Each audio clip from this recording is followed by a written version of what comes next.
The bread was almost gone. Willa counted the remaining loaves with her eyes, pressing her cracked lips together as the wind cut through the open market stall like a blade without mercy. 3 loaves. 3 small, dense rounds of barley bread that she had shaped before dawn, with hands already raw from the cold. 3 loaves between her and another night of watching her younger brother Pip fall asleep with his stomach hollow.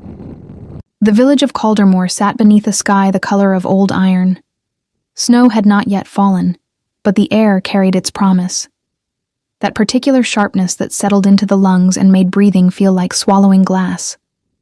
The market square was half empty, which meant the cold had done its usual work of keeping people inside their homes and away from their coin pouches. Willa pulled her wool shawl tighter across her shoulders. It was the color it had been for years, once a deep brown, now something closer to ash, worn thin at the elbows and restitched along the hem more times than she could count. Her boots had been packed with dry grass since autumn to keep out the damp. Her dark copper hair, long and practical, was braided back and tucked beneath a linen coif that had seen better years. She was 23 years old, and had been running this bread stall alone for 2 of them, since the fever took her mother. Last of the barley, she murmured to herself, adjusting the cloth that covered the loaves against the chill. Sell all 3 and we eat tonight. Sell 2 and Pip eats. Sell 1. She stopped that thought before it finished itself. The market square of Caldermore was not a place of abundance. It served a village of farmers, woodcutters, weavers, and the occasional traveler passing through on the road that connected the outer territories to the capital. The capital, Veldmore, was 3 days' ride to the north, behind its great stone walls and proud iron gates. Willa had never been there. She had no reason to go, and no coin to make the journey. She had heard stories, of course. Everyone had. The Alpha King ruled from Veldmore. His name was spoken differently depending on who said it. With reverence by the nobles, with fear by the servants, with careful neutrality by anyone who wished to remain alive and comfortable. Some said he had eyes like glacier ice and a voice that could end a man's courage with 3 words. Some said he had not been seen outside the castle walls in over a year. Some said he was grieving. Some said he was planning war. Willa had no opinion on kings. She had bread to sell. The morning dragged. She sold half a loaf to old Renette, the weaver's widow, who counted her copper pieces twice before handing them over with trembling fingers. Willa thanked her warmly and refused to show the weight that settled in her chest as she watched the woman shuffle away into the cold. It was nearly midday when she noticed the man. He was seated at the far edge of the square, against the low stone wall that separated the market from the old chapel courtyard. Not moving, not speaking, just sitting, hunched forward with his elbows on his knees, wearing a traveling cloak so worn and dirty it was difficult to tell its original color. His boots were caked in mud. His hood was drawn forward, shadowing most of his face. A rough, unkempt beard covered his jaw. He had the look of a man who had walked a very long road and had no particular destination in mind. A beggar, she thought, or a traveling laborer between contracts. She watched him for a moment, not with suspicion, but with the quiet, practiced attention of someone who had learned to read people through their posture and stillness. This man was not sleeping. He was watching, but not the market, not the stalls, not the other people moving through the square. He was watching her. The realization did not frighten her. It simply made her curious. She looked down at her remaining loaves. 2.5 now, after Renette. She thought of Pip. Then she thought of the man's stillness. The particular stillness of someone who has gone past hunger into that quiet, dangerous place where the body stops protesting and simply waits. She knew that stillness. She had lived inside it more than once. Willa picked up the smallest remaining piece, a half loaf, misshapen and dense, and walked across the square. The wind followed her, as it always did in Caldermore. She stopped in front of the man. Up close, he was larger than she had realized, broad-shouldered even beneath the worn cloak, with hands that rested on his knees that were scarred along the knuckles. Not the hands of a man born to begging. "You have not moved in 2 hours," she said, not accusing, simply stating. The man lifted his head, and for a moment she caught his eyes beneath the shadow of the hood. They were a pale, unsettling blue, the color of winter sky just before a storm. Not cold exactly, but watchful in a way that made her feel, briefly, as if she were the one being assessed rather than him. "I did not realize I was being observed," he said. His voice was low and even, with an accent she could not quite place. Not local. Not the rough drawl of the Southern Territories either. Something else. "I observe everything in this square," she replied. "It is my livelihood." His gaze dropped to the bread in her hand. "You are offering me that." "I am considering it." "There is a difference." "Yes," she said, "there is." A beat of silence passed between them. He did not reach for it. He did not thank her in advance. He simply waited, with the same patience she had noticed from across the square. She held out the bread. "Half a loaf of barley," she said. "It is dense and plain, but it is warm. I baked it this morning." He took it from her hand. His fingers brushed her palm briefly, cold from the air, but steady. He looked at the bread for a moment before looking back at her. "What is the price?" he asked. "Nothing. Everything has a price." She almost smiled. Not bread given to a hungry man. He studied her with those pale eyes for a long, uncomfortable moment. She held his gaze because she had learned that looking away from difficult things never made them easier.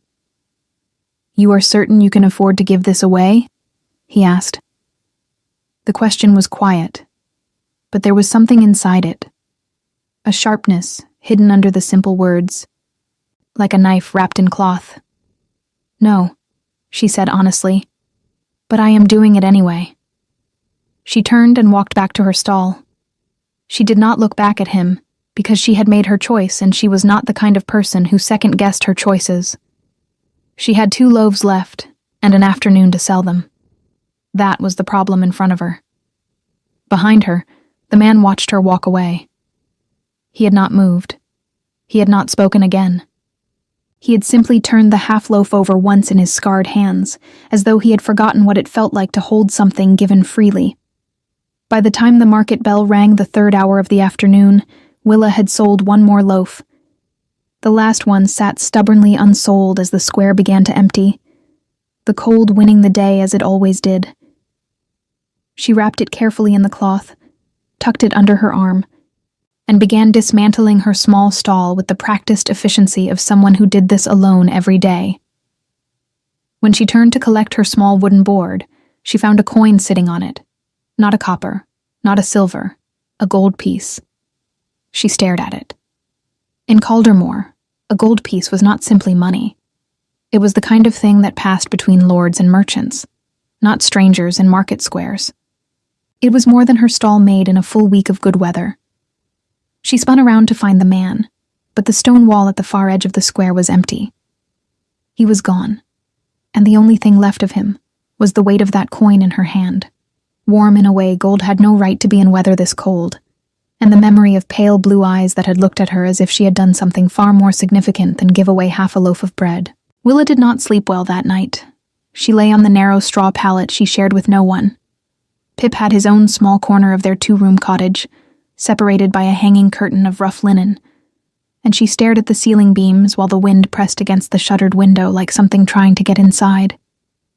The gold coin sat on the small shelf above the hearth, catching the last glow of the dying fire. She had turned it over in her fingers a dozen times after supper. It was real. She knew the weight of copper well enough to recognize when something was heavier, denser, more significant. The coin bore a marking she had only seen once before, on a merchant's belt pouch, passing through Caldermore 2 summers ago. A crowned wolf, its head raised, surrounded by a ring of small stars. The Royal Mint. Veldmore. She had told herself it meant nothing. That a traveler might carry royal coin without being anything other than a traveler. That she should simply be grateful and use it wisely. flour, firewood, a new length of cloth for Pip's coat before the real winter came. But the eyes stayed with her, pale blue and watchful, absorbing everything without giving anything back. She rose before the sun, as she always did. The cottage smelled of cold ash and dried herbs. The bundles of thyme and sage she kept hanging from the low beams more out of her mother's habit than any real need.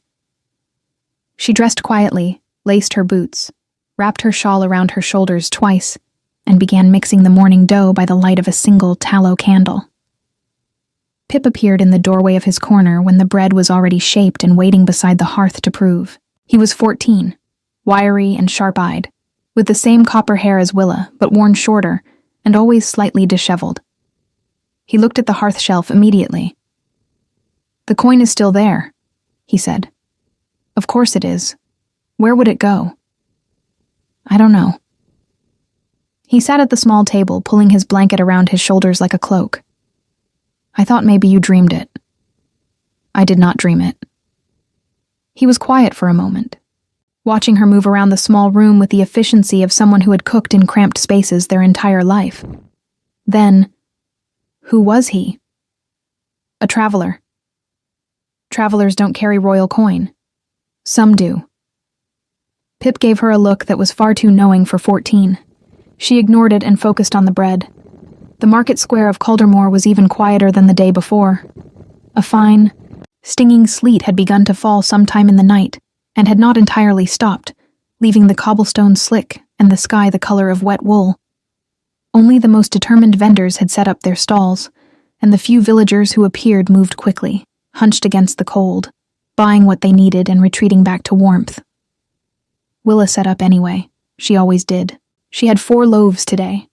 She had used a portion of the gold coin to buy extra barley from the miller before dawn, and the thought of selling out before midday for once was almost enough to make the cold feel manageable. He appeared at the 3rd hour of the morning. He came from the direction of the main road, on foot again, wearing the same worn cloak, the same mud-caked boots. But today his hood was down, and she could see him more clearly. The beard was slightly less unkempt, as though he had made some small effort, and his dark hair was damp from the sleet. He moved through the near-empty square with a deliberate calm, as if weather and circumstance were things that happened to other people. He stopped in front of her stall. "You returned," Willa said. She kept her voice neutral, the way she kept it neutral when she was uncertain about something, and did not want to show it. "I found I had more walking to do in this direction," he said. "Convenient." The ghost of something moved across his face. Not quite a smile. Something more restrained than that. He looked at the loaves arranged on her board. "The same bread as yesterday."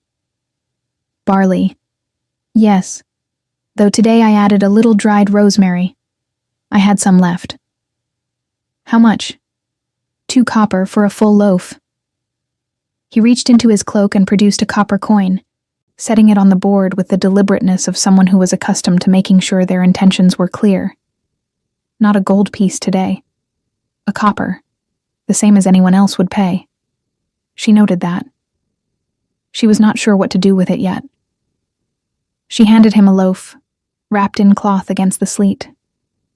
He took it, and again she had the impression of controlled size, of a man who moved carefully, as though he was always aware of how much space he occupied. "Yesterday's coin was too much," she said. "Yesterday's bread was freely given. Half a loaf of barley is not worth a gold piece." He looked at her steadily. "That is not what I paid for." The sleet ticked against the wooden board between them. Willa felt something shift in the conversation, a weight pressing up beneath the simple words, the way pressure builds beneath ice before it cracks. "Then what did you pay for?" she asked. He was quiet for a moment, as though deciding something. "Honesty," he said at last. "It is rarer than gold, in my experience." She had no answer for that. It was not the kind of thing a beggar said, and it confirmed what she had half suspected since the moment she had crossed the square toward him, that whatever this man was, he was not what he appeared. But she did not ask. It was not her nature to press people about what they chose to conceal. Everyone in Caldermore had something they kept quietly folded away from the world's view. She respected that. "Will you be traveling on?" she asked instead, because it was a practical question, and she was a practical woman. "Not immediately." "There is only one inn in Caldermore, Maritz, at the end of the Cooperage Lane. She keeps a clean hearth and does not ask many questions." "A recommendation?" "Information," she said. "The distinction matters." That expression moved across his face again, restrained, private, and this time it reached his eyes briefly before he controlled it. He inclined his head in a small, formal acknowledgement that felt oddly out of place on a man in a beggar's cloak. "Thank you, Willa," he said. She went still. She had not told him her name.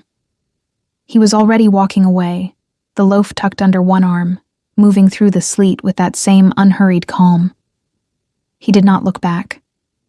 Willa stood at her stall and felt the cold differently for a moment, not as the usual dull burden of the season, but as something sharp and present, pressing against her skin. He knew her name. She mentioned it to no one. Not to Pip, who would ask too many questions. Not to Renette, who would spread it through every household in the village by nightfall.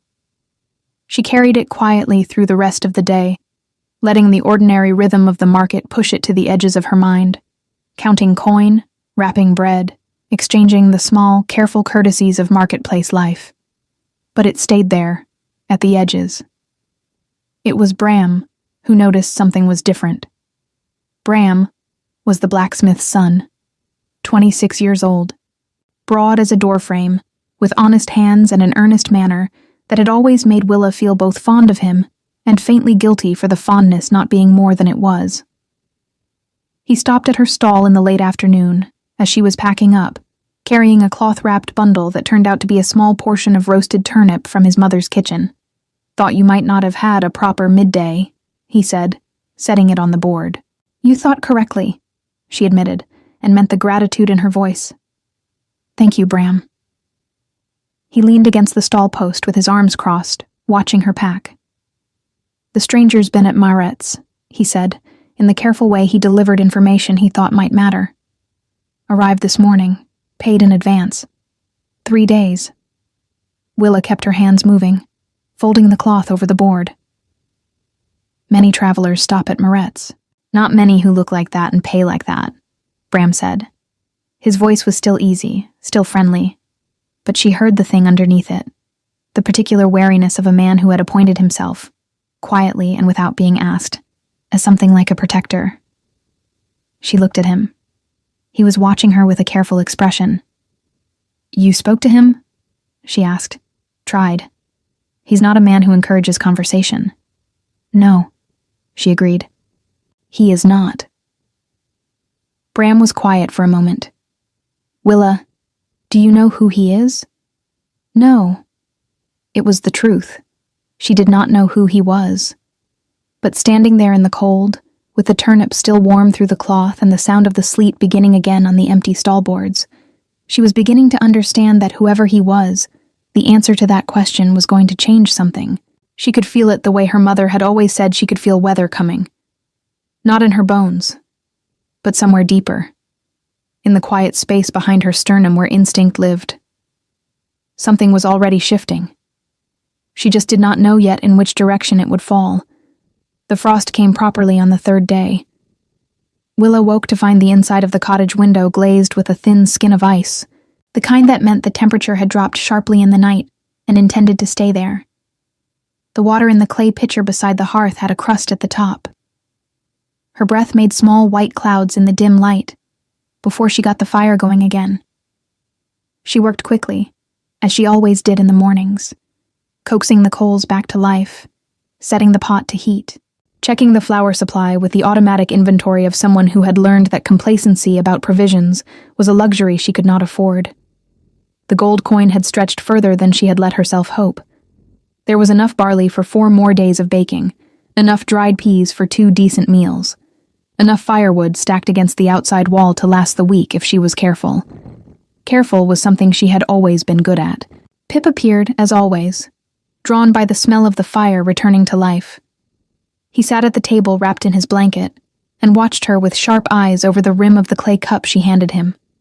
Hot water with a bruised sprig of dried mint, because they had no tea, and mint was what grew wild along the cottage's east wall. "Bram stopped by yesterday evening," he said, "while you were putting away the stall board. I know, I saw him. He's worried about the stranger." "Bram worries about everything that might affect this village." She kept her voice even. "It is one of his better qualities." Pip turned the cup slowly in his hands. "What do you think about the stranger?" Willa looked at her brother for a moment. He was 14, but grief had sharpened him early. The kind of early that skipped childhood's ease and went straight to something more careful and attentive. She did not want to be careless with him. "I think he is someone important traveling as someone ordinary," she said, "and I think his reasons are his own." "That doesn't worry you?" "Many things worry me, Pip. I choose which ones to act on." He considered this with the serious expression he wore when he was deciding whether to accept an answer or push further. Today, he accepted it. The market was sparse again. The frost had done what the sleet had threatened to do, reducing the square to a handful of stalls and a scattering of villagers moving purposefully between them. Willa sat up in her usual spot and pulled her shawl tighter and waited. He arrived later than the previous days. Late enough that she had begun, without admitting it to herself, to look toward the entrance of the Cooperage Lane whenever movement caught her eye. When he finally appeared, he was not alone. Behind him, at a distance that might have seemed coincidental to someone who was not paying attention, walked two men.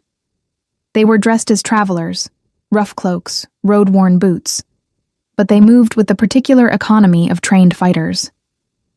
Willa noticed the way they scanned the square without appearing to, the way they positioned themselves without seeming to choose their positions. Guards. Concealed ones. But guards nonetheless. She said nothing when he reached her stall. He bought bread again. Copper coin again. He stood a moment longer than strictly necessary after the transaction was complete, looking at the remaining loaves with an expression that was almost meditative. "The rosemary is finished," she said, because silence with this man felt like a thing that needed managing. "I noticed." He looked up. "It was good. My mother's addition. I kept the habit." Something moved in his expression at that. Brief and quickly contained, but she caught it. A recognition of something. Loss recognizing loss, perhaps. "She's gone?" he asked. 2 years passed. A fever. She held his gaze. "And yours?" The question surprised him. She saw that clearly. The slight arrest in his stillness. The fractional pause before he answered. "Also gone," he said. "Long ago." "I am sorry for it." "As am I," he said quietly. And it did not sound like the automatic courtesy of a man saying the expected thing. It sounded like the truth, carried for a long time in a place where it had not been set down in a while. They stood for a moment in the ordinary noise of the market around them, the distant clang of the blacksmith's hammer, a child's voice somewhere, the creak of cartwheels on cold stone. "You know my name," Willa said. She had decided to say it plainly, the way she preferred to approach things that might otherwise become complicated with delay. "I did not tell it to you." He did not look away. "No, you did not. Then you learned it some other way." "I asked," he said, "in the village, before I came to your stall the first morning." "Why?" A pause. "Because I wanted to know the name of the woman who crossed a market square in the cold to feed a stranger." It was not an answer that opened anything further. It was precisely calibrated, honest enough to acknowledge the question, contained enough to reveal nothing more than he intended. She recognized the skill in it the way she recognized skilled craftsmanship in other things, by its clean edges. "My name is Valen," he said. She had not asked. The offering of it felt significant. "Valen," she repeated, testing the weight of it. A single syllable, clean and spare. Nothing elaborate. He nodded once, as though they had reached some small agreement. It was that evening, after the market, that things shifted. She was walking home through the narrow lane behind the cooperage, the empty board under one arm and the day's earnings in the small leather pouch at her belt, when she heard the voices. Two of them, men, low and deliberate, coming from the shadow of the cooper's yard wall. She recognized one of the voices. Aldrich, the village reeve's eldest son. A man of 28 who had inherited his father's administrative position and his father's conviction that the village existed primarily for his own convenience. She did not recognize the second voice. Seen asking questions about the woman, the second voice was saying. The bread seller. She's no one, Aldrich's voice.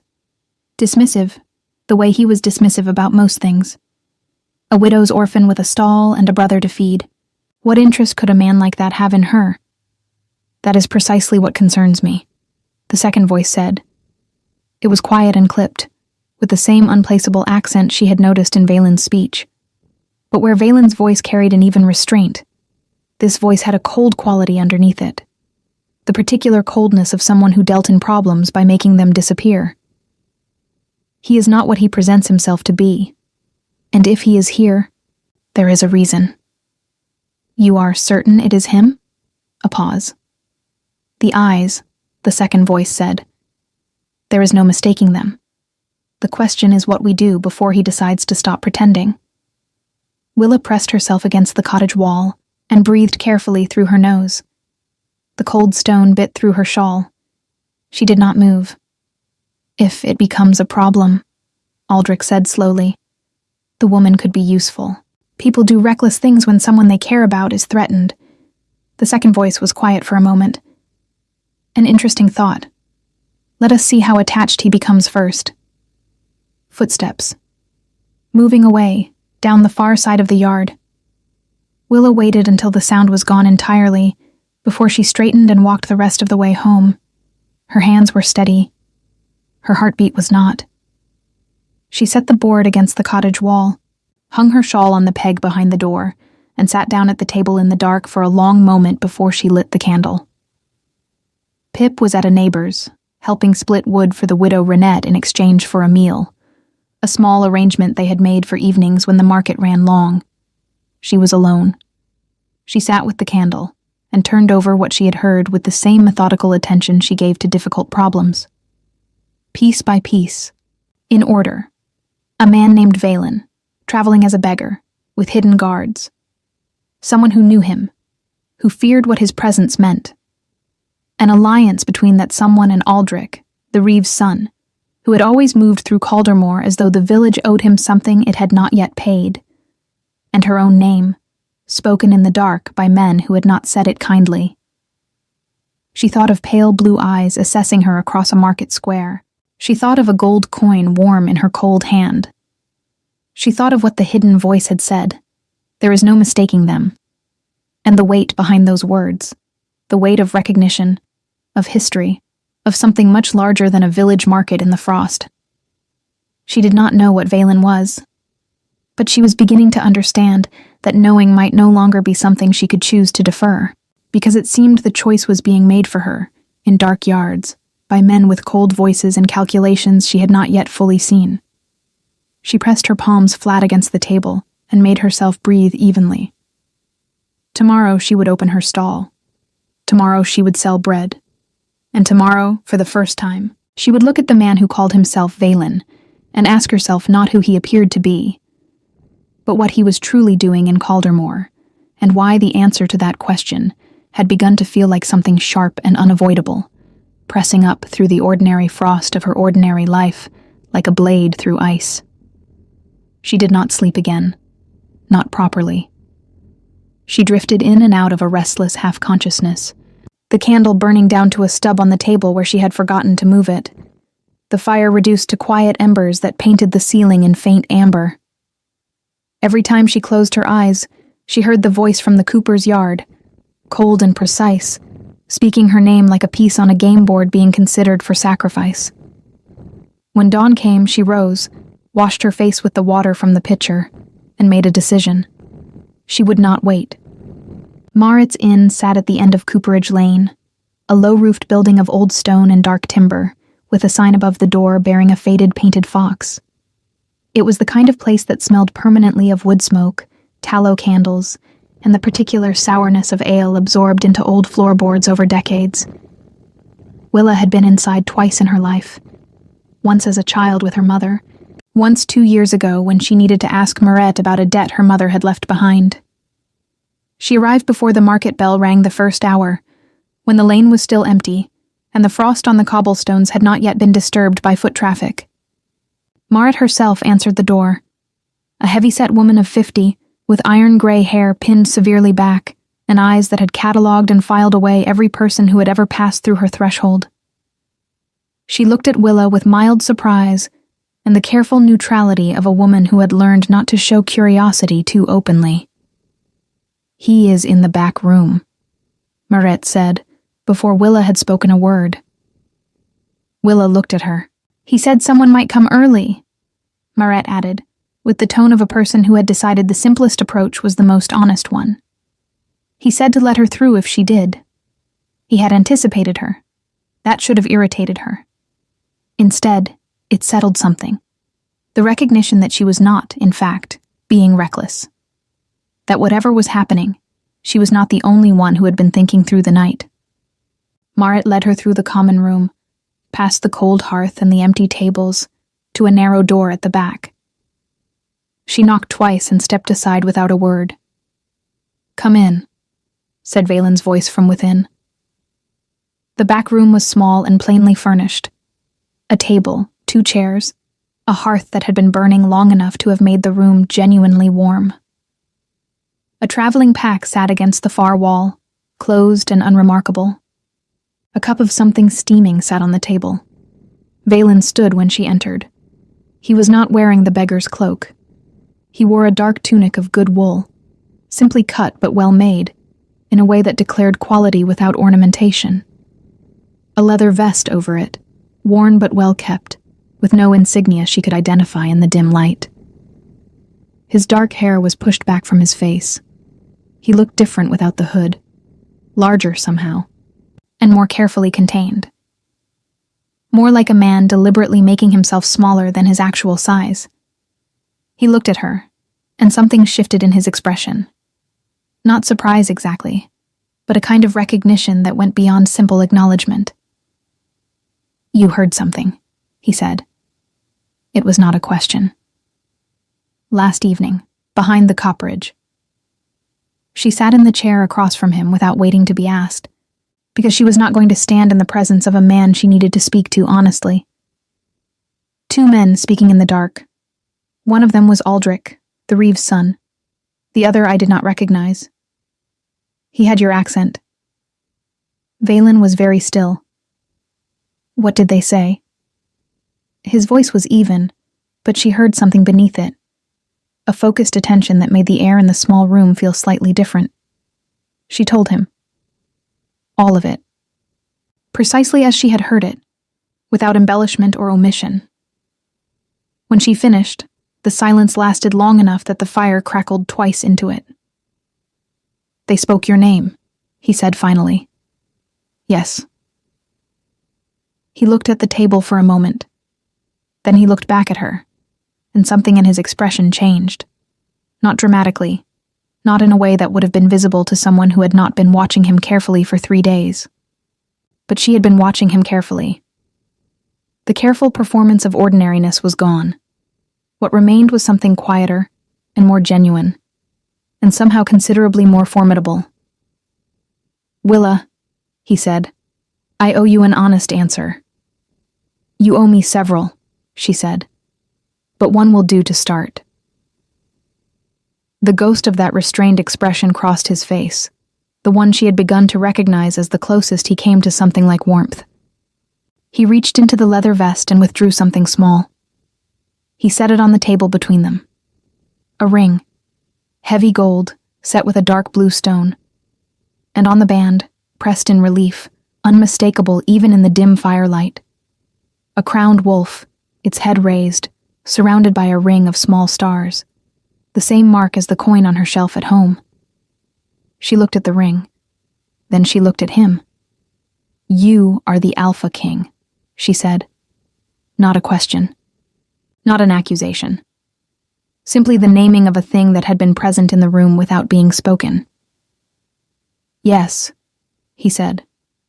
The fire crackled again. Outside, somewhere distant, a cartwheel groaned on the frost-hardened lane. Willa breathed carefully.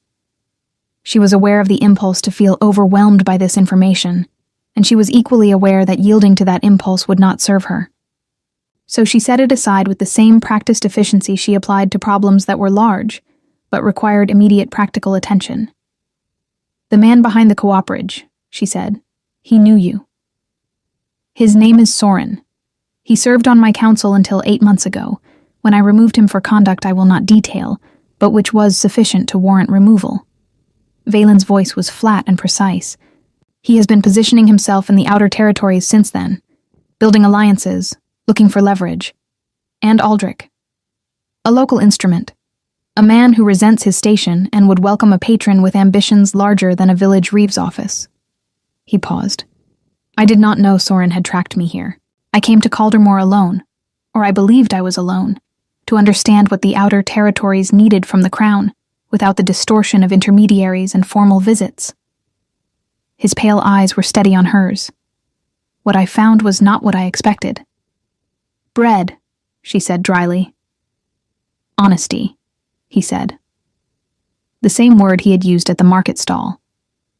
Something I had not encountered in some time, in its genuine form. When every person around you knows who you are, nothing they say to you is uncalculated. She absorbed this. Then, "How many people know you are here?" "My 2 guards. Marit, who recognized me and has kept my confidence. And now me. And now you." He held her gaze. "Which creates a difficulty, because Soren has placed your name in his calculations." "I gathered that. I will not allow harm to come to you because of proximity to me," he said. And it was not the grand declaration of a king. It was something quieter than that, and more personal, spoken in the tone of a man who was making a commitment rather than a speech. Willa looked at him for a long moment. "That is admirable," she said, "but I would prefer to be part of the solution rather than simply the protected problem. I know this village. I know Aldrich and his habits. I know which doors in Caldermore are left unlocked, and which ears listen from behind them." Something shifted in his expression, an attention that went beyond assessment into something that looked, briefly, almost like relief. "You are not afraid," he said. "I am frightened," she corrected him, with precision. "Those are different things. Fear is information. I am using it." He was quiet for a moment. Then, with the deliberateness of someone making a decision he had been considering for longer than this conversation. "Then help me." It was Bram who gave her the first piece. She found him at the smithy when she returned from Maret's, and she told him only what she needed to. That Aldrich was involved with someone dangerous, that she needed to know Aldrich's movements over the past week, and that he should trust her reasons without requiring all of them yet. Bram looked at her for a long time with that careful expression she knew well. Then he nodded. "He's been meeting someone at the old granary on the East Road," Bram said. "After dark. 3 times this week that I know of." He paused. "Willa, are you safe?" "I intend to be," she said. He caught her arm gently as she turned to leave. "Whatever this is, you don't have to carry it alone." She looked at his honest face, at the worry in it, and felt the particular ache of being genuinely cared for by someone you could not fully protect with honesty. "I know," she said. "Thank you, Bram." She walked back to her cottage, lit the fire, and looked at the gold coin still sitting on the shelf above the hearth. In a few hours she would open her stall. She would sell bread and count copper and wrap loaves in cloth against the cold, exactly as she did every day. But underneath all of it, something had irrevocably changed. She was no longer simply surviving the winter. She was inside something much larger than a market square in frost. And the man with pale blue eyes and a crowned wolf on his ring was counting on her knowledge of this village. on her honesty, on her courage, on the same quality that had sent her across a cold square with half a loaf of bread, to do something she had never been asked to do before. Help a king. She pressed her palms flat against the shelf and steadied herself. Then she turned and began to prepare. The old granary on the East Road had not stored grain in 3 winters. It sat at the edge of Caldermore like something the village had quietly agreed to forget. Walls of old stone darkened by weather. The roof partially collapsed at the eastern corner. The wide doors warped on their hinges and permanently half open. Children avoided it because someone had started a rumor years ago that a wolf had denned there one winter and never fully left. Adults avoided it because it was easier to ignore things that had outlived their usefulness.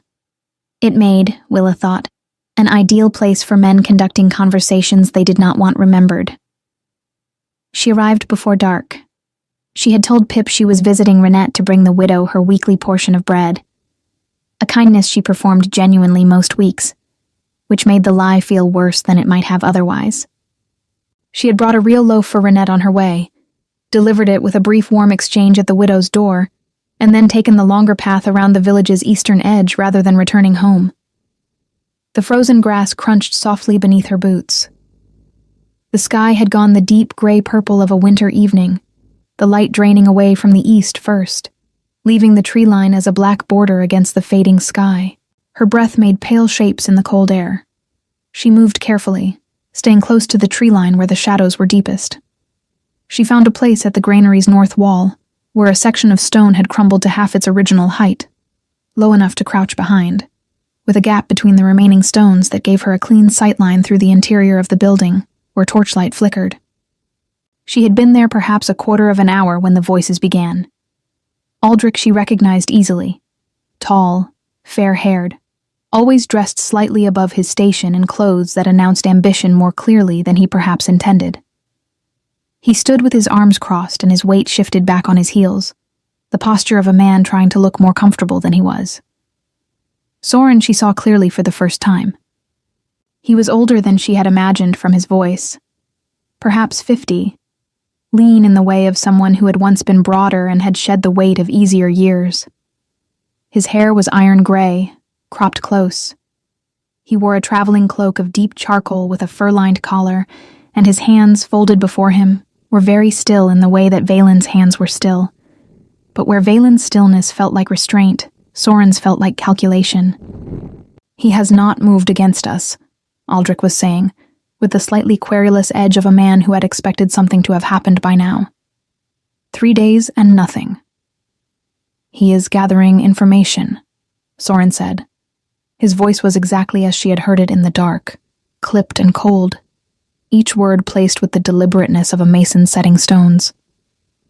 "That is what he does. He watches. He listens. He understands a situation completely before he acts." A pause. "It is what makes him dangerous. Then we should move first." "We will." Soren turned slightly, and the torchlight caught the side of his face, a sharp jaw, deep-set eyes that reflected the flame without warmth. But not with haste. Haste is how capable men become dead men. "The woman," Aldrich began, "will be useful when the time comes. He has been at her stall every morning. That is not accident or coincidence, with a man like him." Soren's voice dropped. "She is leverage, but she is also a risk if she becomes aware of her position before we are ready." Willa kept very still behind the crumbled wall. "What do you want from him?" Aldrich asked. "Ultimately, what does this achieve for you?" A silence, long enough that the torchlight swayed in a draft from the broken roof. "He removed me from the council on the grounds of conduct unbecoming," Soren said. "He stripped rank, title, and holdings. He did it publicly, in the Great Hall, in front of every noble and advisor who had ever watched me work." The coldness in his voice acquired something beneath it. Not heat exactly, but a compressed, pressurized quality, like a feeling that had been refined over months into something harder and more durable than anger. "I want restoration. I want what was taken returned. And I want him to understand that he cannot move against men of my position without consequence." And if he refuses? Kings who disappear in the outer territories are occasionally presumed to have met with misfortune, Soren said. These are wild lands. Accidents occur. The cold that moved through Willa then had nothing to do with the winter air. She stayed motionless until both men extinguished the torch and left through the main doors, their footsteps retreating toward the village. She counted slowly to 100 before she rose from behind the wall, her knees stiff from the cold and the crouching, and made her way back through the frozen dark. Valen was in Moret's back room when she arrived, one of his concealed guards, a compact, watchful man named Edric, standing at the corridor entrance. Edric looked at her, and then at Valen, and Valen nodded once, and the guard stepped aside. She told him everything, precisely and in order, the way she had the first time, without embellishment. When she described Soren's final words, she watched Valen's face and saw nothing change in it except a slight deepening of the stillness, the way water goes very quiet just before something moves beneath the surface. When she finished, he was silent for a long moment. He wants to be restored, Valen said finally. Not a question. Processing it. That is what he said. What he was removed for, Valen said slowly, was the falsification of tax records in 3 outer territories. He had been collecting levies from the villages in his administrative territory and recording half of what he collected. The other half went to accounts I discovered only when a farmer from a village near the border brought me a receipt that did not match the crown's records. He paused. He impoverished people who had little enough already. Willa thought of counted copper coins, of 3 loaves of barley bread, of Pip's cup of mint water in the morning because they had no tea. Then his removal was just, she said. Yes. And he knows that. Men like Soren, Valen said carefully, do not evaluate actions by justice. They evaluate them by outcome. He lost something he wanted. The reason is, to him, secondary. He stood then, moving to the small window that looked out on the dark lane. His back was to her for a moment, and she looked at the line of his shoulders, the particular tension of a man carrying something heavy and privately. I should not have put you in this position, he said without turning. You did not put me in it. Soren did. The moment he and Aldrich decided I was useful. She kept her voice even. The question is what we do now. He turned back to her. In the firelight, his eyes were very pale, and she saw in them something she had not expected. Not the calculation of a king managing a threat, but something rawer than that. Something that looked like the weight of responsibility felt genuinely, rather than performed. I have sent word to my guard captain through Edric, he said. A company of crown soldiers will reach Caldermore in 2 days' time. Until then, I need Soren to believe nothing has changed. He will watch me, Willa said. If I behave differently, he will know something shifted. Yes. Then I open my stall tomorrow. I sell bread. I give nothing away in my face or my manner. She met his gaze. And you come to buy bread at the 3rd hour, as you have done every morning. Something moved in his expression. You would do that, he said. Continue as though you heard nothing, knowing the risk. I have been managing risk since I was 17 years old, she said. It is not a new skill. He looked at her for a long moment. That particular quality of attention she had felt from the first day, but without the concealment now. No performance of a beggar's passivity, just a man looking at another person and seeing them with a clarity that was, in its own way, more intimate than most things she had experienced. Why? He asked quietly. You owe me nothing. You owe the crown nothing. You could take your brother and leave Caldermore tonight and have a defensible reason for it. She considered the question seriously, the way she considered all serious questions. Because Soren's records show that outer territory villages have been paying double levies for years, she said. Because the farmer who brought you that receipt could have been anyone in Caldermore. Because the widow Renette counts her copper twice before she hands it over, and I think she has been doing that for reasons that are not simply old age. She held his gaze. And because you gave a hungry man a half a loaf of bread and were genuinely thanked for it. Not because you were supposed to, but because it was the right thing in front of you. Valen was very quiet. I am not a grand person, Willa continued more quietly. I make bread. I keep my brother fed. I try to be honest and useful in whatever small way is available to me. But being useful in a small way, and being useful in a larger one when the opportunity arrives, those are the same principle. She paused. My mother taught me that. He looked at the table for a moment. When he looked back at her, something in his face had shifted. Something that had been held carefully in place for a long time had eased. Just slightly, in the way a fist slowly opens. Your mother, he said, was clearly a remarkable woman. She was ordinary, Willa said. She was simply consistent. He nodded slowly. The firelight was warm between them in the small room, and outside, the frost was deepening on the lane, and somewhere across the village, Soren was in a cold building counting his plans like coins he believed were safely hidden. But in this room, something had been decided. Not dramatically, not with ceremony. Simply and finally, and with the quiet certainty of two people who had independently arrived at the same understanding of what mattered and why. Tomorrow she would open her stall, and 2 days from now, everything in Caldermore would change. The crown soldiers arrived at dawn on the second day, as Valen had promised. Willa heard them before she saw them. The steady rhythm of hooves on the frost-hardened road, the particular disciplined sound of horses moving in formation, rather than the irregular clatter of travelers. She was at her stall when they entered the square, 12 riders in dark cloaks bearing the crowned wolf crest, and she watched the village of Caldermore go very still around her, the way small places go still when something large and undeniable enters them. Soren was arrested at Maret's Inn before the morning bell rang the second hour. He had been there since the previous evening. She learned later.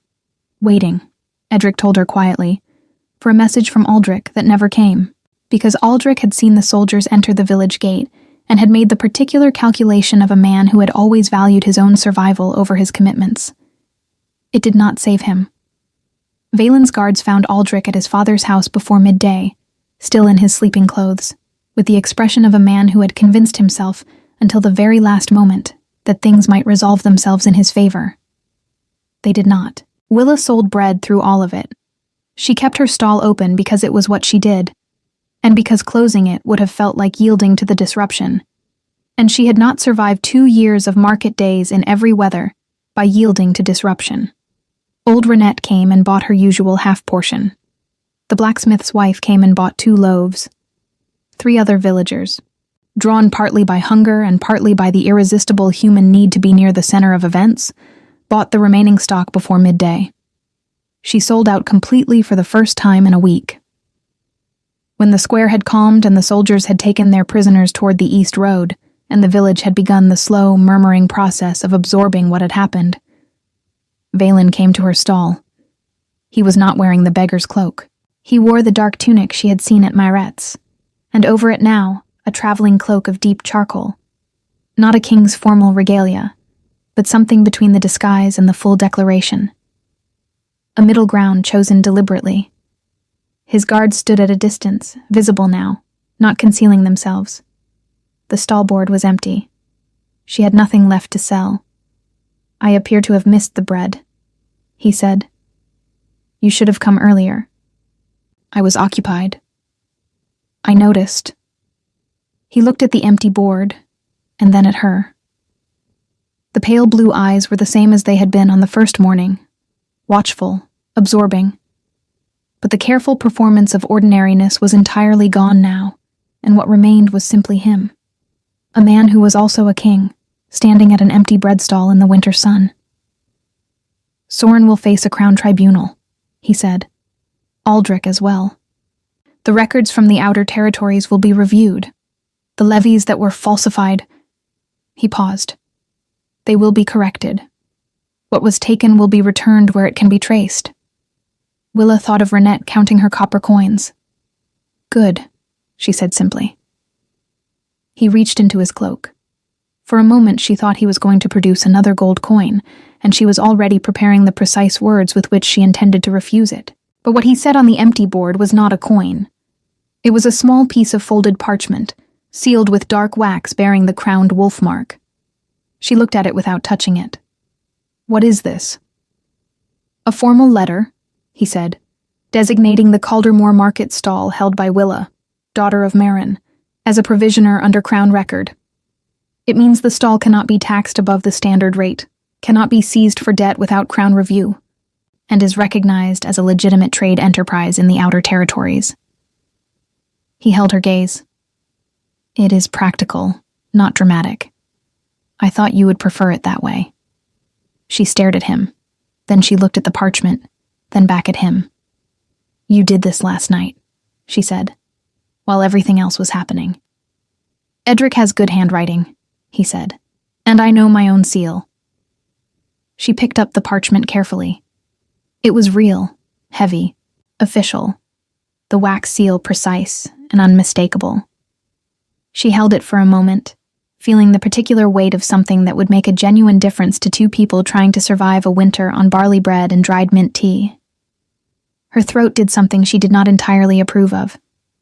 "Thank you," she said, quietly, and with the full weight of meaning behind it. He nodded. Then, with the deliberateness she had come to recognize as the way he approached things that mattered to him, "I will be returning to Veldmore tomorrow." "I expected that." The Outer Territories require a proper administrative review. Someone who understands what these villages actually need, rather than what intermediaries report they need. A pause. "I find I have been insufficiently informed about the lives of people who are not in my immediate proximity. Half a loaf of bread will do that to a person," she said. That expression crossed his face. The restrained one, the one that reached his eyes. And this time he did not control it entirely. "Willa." He said her name the way he had said it from the beginning, with a weight that had always felt like more than simple identification. "I would like to return to Caldermore, when the review brings me to the Outer Territories, which it will, within the month." She looked at him for a long moment. The winter sun was thin and pale above the square. The frost was still on the cobblestones in the shadowed corners. Somewhere behind her, Bram's hammer had resumed its steady rhythm at the smithy. The ordinary, reliable sound of the village continuing its life. "The stall will be here," she said. "And if you come at the third hour, the bread will still be warm." He held her gaze for one long, quiet moment. Then he inclined his head, that small, formal gesture she had noticed the very first day, which she understood now was not the habit of a traveler, but the instinct of a man who had spent his life acknowledging things of genuine significance. He turned and walked toward the east road, his guards falling into place at a respectful distance. Willa watched him go. She stood at her empty stall in the thin winter sun, the sealed parchment in her hand, and felt something she had not felt in a long time. Not the precarious lightness of a problem temporarily resolved, but something sturdier, something that had foundations. Pip appeared at her elbow, slightly out of breath, having clearly run from somewhere. "Was that?" he started. "Yes." "The Alpha King?" "Yes." He stared at the east road for a moment, then at her, then at the parchment in her hand. "Are we going to be all right?" he asked. The question was 14 years old and entirely genuine. Willa looked at the parchment, at the crowned wolf pressed into the dark wax, at the winter sun on the empty board, where tomorrow there would be bread again. "Yes," she said. "We are going to be all right." And she meant it, not as reassurance, not as a thing said to hold worry at bay, but as a fact she could feel the weight of, solid and real in her hands, like bread still warm from the oven. Bram's hammer rang steadily from the smithy. Old Renette's shutters opened to let in the morning air. The village of Caldermore breathed and moved and continued as villages do. And Willa folded the parchment carefully, tucked it inside her shawl against her heart, and began to pack away her stall for the day. Tomorrow, she would be here. Tomorrow she would bake before dawn, shape the loaves with careful hands, carry them through the cold to the square, and set them on the board in the thin winter light.